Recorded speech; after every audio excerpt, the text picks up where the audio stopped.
సర్వాధికారియు నిరంతర స్తోత్రార్హుడు యేసుక్రీస్తు ప్రభువారి ప్రశస్త నామంలో ఉదయకాలపు వర్తమానాల కొరకు ఎదురు చూస్తున్న మీ అందరికీ ఇమ్మాన్యుయల్ మినిస్ట్రీస్ తరపున మా హృదయపూర్వకమైన శుభాభివందనాలు తెలియచేస్తూ ఉన్నాను.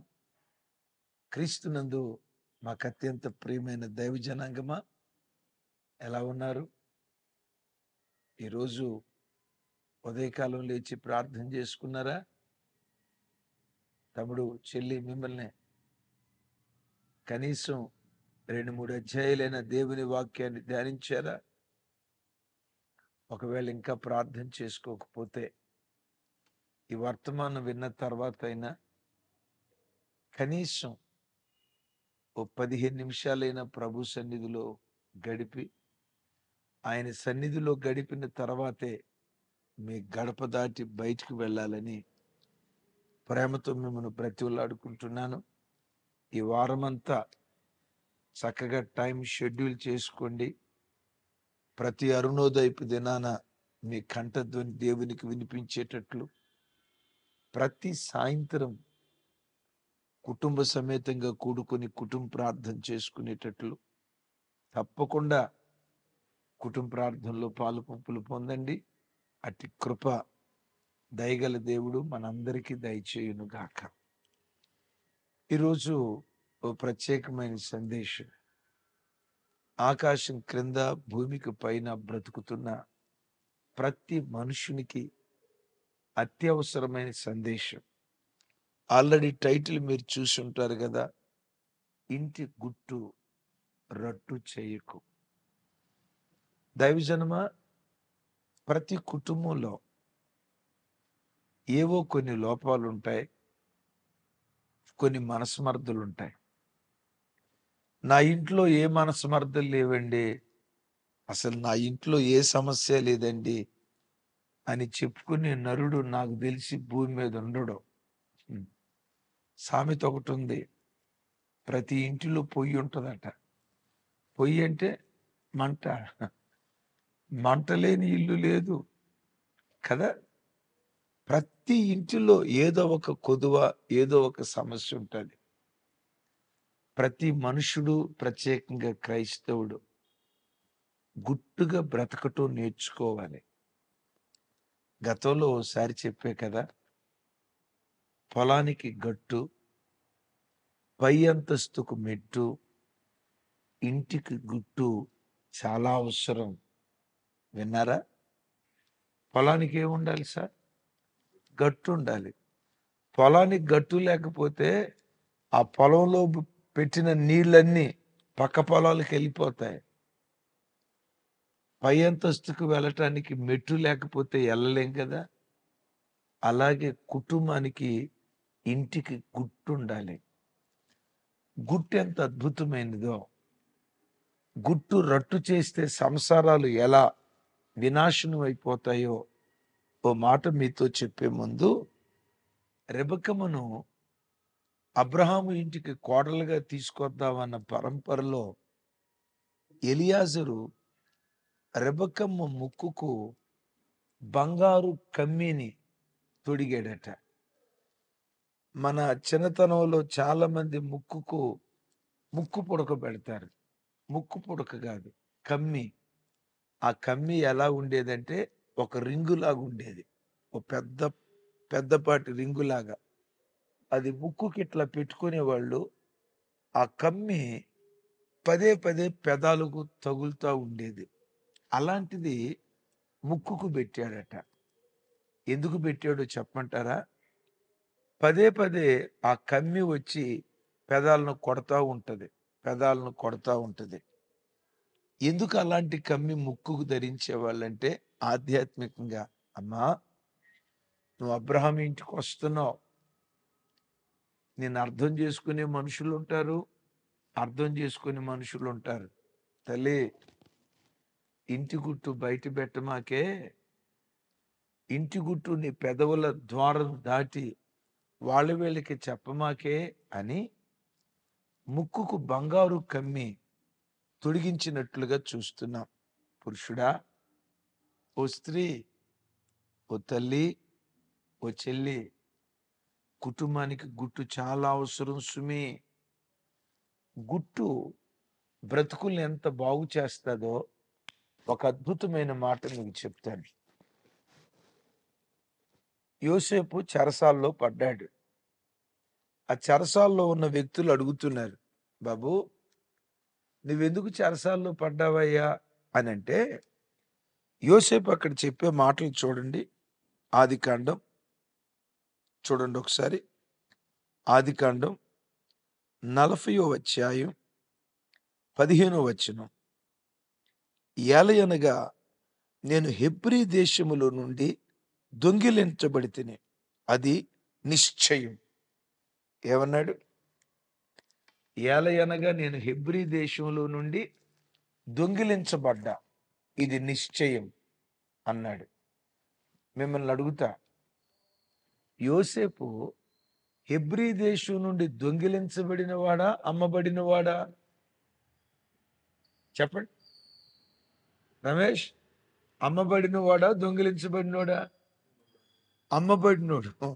మరి అమ్మబడినవాడు ఏమని చెప్తున్నాడు? నేను దొంగిలించబడ్డాను, ఇది నిశ్చయం అని అంటాడు. ఎందుకు ఇక్కడ అబద్ధం ఆడాడు యోసేపు అని అంటారేమో. ఇంటి గుట్టు బయట చెప్పుకోవటానికి ఇష్టపడలా. విన్నారా ఈ మాట? విన్నారా? ఒకవేళ నేను అమ్మబడ్డాను అని చెప్పాడు అనుకోండి, డెఫినెట్గా వాళ్ళు అడిగేవాళ్ళు. ఏమని అడిగేవాళ్ళు అన్నా? ఎవరు అమ్మారు నిన్ను అని అంటే, మా అన్నలే అమ్మారు అని చెప్పాల్సి వచ్చేది. చూడండి, ఇంటి గుట్టు ఎంత గోప్యంగా ఉంచుతున్నాడు, ఎంత గోప్యంగా ఉంచుతున్నాడు. ఇక్కడ గోప్యంగా ఉంచిన ఈ సమాచారం భవిష్యత్తులో ఎంత గొప్ప దీవెన కారణంగా మిగిలిపోయిందో చెప్పే ముందు, సరే ఆ తర్వాత కరువు కాలం ప్రారంభమైంది. కనాను దేశం నుండి తన అన్నలు ధాన్యం కొరకు ఐగుప్తు దేశానికి వచ్చారు. యోసేపు వాళ్ళను గుర్తుపట్టాడు. గుర్తుపట్టనట్లుగా మొదటిసారి మౌనంగా ఉన్నాడు. రెండోసారి మరలా ధాన్యం కోసం వచ్చారు. యోసేపు అప్పుడు తాను మీ తమ్ముణ్ణి అని బయలుపరుచుకోవటానికి యోసేపు ఎంత హుందాగా ప్రవర్తించాడో చూడండి. చూడండి ఆ మాట. ఆదికాండం అందరూ 45వ అధ్యాయం మొదటి 3 వచనాలు. అప్పుడు యోసేపు తన యొద్ద నిలిచిన వారందరి ఎదుట తన్ను తాను అణుచుకొన్న జాలక, నా యొద్ద నుండి ప్రతి మనుషుణ్ణి వెలుపటికి పంపివేయుడని బిగ్గరగా చెప్పాను. యోసేపు తన సహోదరులకు తన్ను తాను తెలియజూసుకున్నప్పుడు ఎవరునూ అతని యొద్ద నిలిచి ఉండలేదు. అతడు ఎలుగెత్తి ఏడవగా ఐగుప్తీయులను ఫరో ఇంటి వారును వినిరి. యోసేపు ఎంత జెంటిల్గా ఇక్కడ బిహేవ్ చేస్తున్నాడో చూడండి. ఇక్కడున్న ప్రతి మనుషుల్ని వెలుపలకు పంపించేయండి అన్నాడు. వాళ్ళు వెలుపలికి వెళ్ళిపోయిన తర్వాత నేను యోసేపునని చెప్పి యోసేపు వెక్కి వెక్కి ఏడుస్తున్నాడు. అన్నలు అతని ఎదుట నిలవబడలేక ఒక్కొక్కళ్ళు ఒక్కొక్క మూలను దాక్కుంటూ ఉన్నారు. నేనంట వాళ్ళని అక్కడే ఉంచి యోసేపు ఏడవచ్చుగా. ఒకవేళ వాళ్ళని అక్కడే ఉంచి యోసేపు ఏడిస్తే అన్నలు చూసి, తమ్ముడా నిన్ను అనవసరంగా అమ్మేసేమిరా, మమ్మల్ని క్షమించరా అని యోసేపు కాళ్ళ మీద పడి ఏడ్చేవాడు కదా. అప్పుడు వాళ్ళందరికీ ఏం తెలిసేది? యోసేపు దొంగిలించబడిన వాడు కాదు, అమ్మబడ్డవాడు. అరే రే రే రే రే, వీళ్ళ అన్నలే యోసేపు నమ్మేశారంట్రా అన్న వార్త వాళ్ళకి తెలిసేది కదా. బా, ఎంత డిప్లొమాటిక్గా యోసేపు బిహేవ్ చేస్తున్నాడో చూడండి. తన ఇంటి గుట్టు తన ప్రక్కలలో కూడా తెలియకుండా ఉండేటట్లుగా వాళ్ళందరినీ బయటకు పంపించిన తర్వాత ఏడ్చాడు. ఓ మాట, ఎంత గుట్టుగా బ్రతకటాన్ని బట్టి యోసేపు జీవితంలో జరిగిన అద్భుతం ఏంటో తెలుసా? తర్వాత యోసేపు ఫరో దగ్గరికి వెళ్ళి, అయ్యా, మా నాన్న కనాన్లో ఉన్నాడు, మా తల్లులు కనాన్లో ఉన్నారు, వాళ్ళకి ఆహారం లేదట, వాళ్ళని ఐగుప్తు దేశానికి తీసుకొని వస్తాను అని యోసేపు చెప్పినప్పుడు ఫరో ఏమన్నాడు తెలుసా? నిశ్చయంగా తీసుకొచ్చుకో, నీ అన్నల్ని ఇక్కడే ఉండని, నీ తల్లిదండ్రులను ఇక్కడే ఉండని, వాళ్ళను నువ్వు పోషించు అన్నాడు. ఎందుకు ఆ మాట అన్నాడు తెలుసా? యోసేపు గుట్టుగా ఉన్నాడు కాబట్టి. అలా కాకుండా ఫరో దగ్గరికి వెళ్ళి అంతకు మునిపే, మా అన్నోళ్ళు నన్ను అమ్మేశారయ్యా, మా అన్నోళ్ళు నమ్మక ద్రోహులయ్యా, నెట్ట నిలువు నన్ను అమ్మేశారయ్యా అని ఇంటి గుట్టు ఆల్రెడీ ఫరోకు చెప్పి ఉండేవాడు అనుకో. ఇప్పుడు కరువును బట్టి మా అన్నోళ్ళని ఐగుప్తు దేశానికి తీసుకొస్తానయ్యా అని యోసేపే గనక అనుంటే ఫరో ఏమనేవాడో తెలుసా?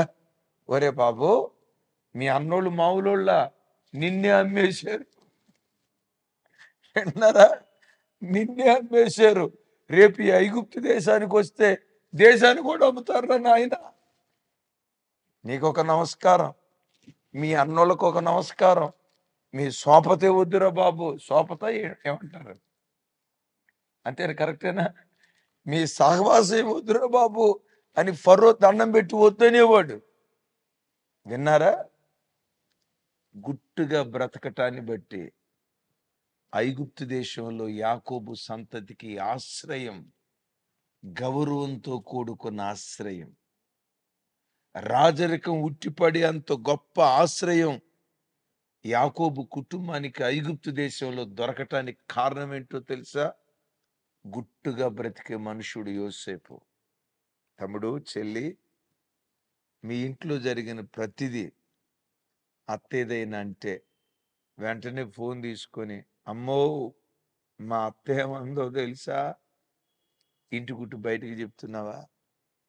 తమ్ముడా, నీ భార్య ఏదైనా ఒక మాట అంటే నీ భార్య అన్న మాట వెంటనే మీ అమ్మకి, మీ చెల్లికి, మీ అక్కకి, మీ అన్నకి, ఊరంతా కొడుతున్నావా? గుట్టుగా బ్రతకటం నేర్చుకో. ఆమేన్. మరోసారి చెప్పండి, ఎలా బ్రతకటం నేర్చుకోవాలి? గుట్టు ఎలాంటిదంటే ఇందాక చెప్పే కదా, పొలానికి గట్టు, పై అంతస్తుకు మెట్టు, ఇంటికి గుట్టు ఉండాలి. ఒకవేళ ఎప్పుడైనా నీ గుండెల్లో ఉన్న బాధ ఇతరులకు చెప్పుకోవాలనుకుంటే పరిష్కరించగలిగే వాడి దగ్గరే నీ హృదయపు చప్పుడు వినబడాలి. దారిని పోయే దానికి మన బాధలు చెప్పకూడదు. కొంతమంది చూడండి, ఆ ఇంటికి వెళ్ళి అమ్మ మా అత్త ఏమందంటే, ఈ ఇంటికి వెళ్ళి మా కోడలు ఏమందంటే అని వాళ్ళకి వీళ్ళకి చెప్పుకొని కుటుంబాన్ని బజారు పాలు చేసుకోవటం ఎందుకు? డిప్లొమాటిక్గా బ్రతకటం నేర్చుకోండి క్రైస్తవ జనమా. యోసేపు వయసు చిన్నది. ఈ చిన్న వయసులో ఎంత పరిపక్వత చెందినవాడిగా యోసేపు బ్రతుకుతున్నాడు. షూనేమీరాలుంది, కుమారుడు చనిపోయాడు. ఎలీషా ప్రవక్త దగ్గరికి వెళ్ళి తన బాధ చెప్పుకుందామని వెళ్ళింది. వెళ్ళే పరంపరలో మధ్యలో గెహజీ వచ్చాడు. గెహజీ అంటాడు, షూనేమీరాల్ని చూసి క్షేమమా అంటాడు. ఏమంటుందో తెలుసా ఆవిడ? క్షేమమే. క్షేమంగా ఉందా? కొడుకు చచ్చిపోయాడండి. ఏమనాలప్పుడు? వెంటనే ఆయన కాళ్ళ మీద పడి, ఇంకెక్కడ క్షేమం అయ్యా, మా ఇంటి దీపం ఆరిపోయిందయ్యా, క్షేమం కాదయ్యా, క్షామం అనుభవిస్తున్నానయ్యా అని ఆమె ఏడిచి గెహజీని ఏడిపించి మొత్తం ఆ ప్రాంతం అంతా దుఃఖసాగరంగా చేయాలి. అంటది క్షేమమా అని అంటే క్షేమమే. బా, ఎంత గుట్టు మనిషి. అదే ఎలీషా ప్రవక్త దగ్గరికి వెళ్ళి క్షేమం అనలా, ఆయన కాళ్ళ మీద పడి, దైవజనుడా, నీవెందుకు నాతో అబద్ధం చెప్పావు? నేను కుమారుణ్ణి ఇవ్వమన్నానా? నీవే కదా ప్రార్థన చేసింది, ఆ కొడుకును వచ్చి బ్రతికించు అని దైవ సేవకుడి దగ్గర గుండె చప్పుడు వినిపించింది. బిడ్డ, గుట్టుగా బ్రతకటం నేర్చుకో, గౌరవంగా బ్రతకటం నేర్చుకో. నీ ముక్కుకెప్పుడు కమ్మి స్త్రీలకు మాత్రమే కాదు, ఈవెన్ పురుషులకు కూడా నీ ముక్కుకెప్పుడు కమ్మి తగులుతూ ఉండాలి. ఆ కమ్మి నీ పెదాలను పదే పదే కొడుతూ ఉండాలి.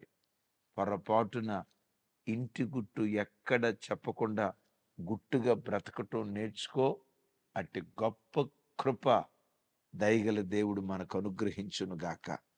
యోసేపుకు ఎంత చక్కటి దైవిక జ్ఞానం దేవుడు అనుగ్రహించారో అలాంటి దైవిక జ్ఞానం నీకు, నీ పిల్లలకు, నీ పిల్లల పిల్లలకు దేవుడు దయచేయును గాక. ఆమేన్. చిన్న ప్రార్థన చేస్తాను. సర్వశక్తి గల తండ్రి, మాతో మీరు మాట్లాడారు. కుటుంబానికి గుట్టు అవసరమని. యోసేపు అంత గుట్టుగా ఉండటాన్ని బట్టే యాకోబు ఇంటి వారికి అంత చక్కటి ఆతిథ్యం ఆ దేశంలో దొరికిందయ్యా. ఈ వాక్యం విన్న ప్రతి బిడ్డ కుటుంబ విషయాలు బజారు పాలు చేసుకోకూడదయ్యా. యోసేపుకి ఇచ్చిన గొప్ప జ్ఞానం యేసు నామం పేరిట వాక్యం విన్న ప్రతి బిడ్డకు మీరు దయచేయుదురుగా. అట్టి దైవికమైన కృపతో ఒక్కొక్క బిడ్డను స్థిరపరచుదురుగా. నా చేతులెత్తి నీ ప్రజలను దీవిస్తూ ఈ వారమంతా నీ బిడ్డల ప్రయాణాల్లో కాపుదల దయచేయి. ఉద్యోగ వ్యాపార స్థలాల్లో భద్రత దయచేయి. వారు అడుగుపెట్టే ప్రతి స్థలం ఆశీర్వాదకరంగా మారాలి. యేసు నామం పేరిట ప్రార్థించి స్తుతించి పొంది ఉన్నాం తండ్రి. ఆమేన్.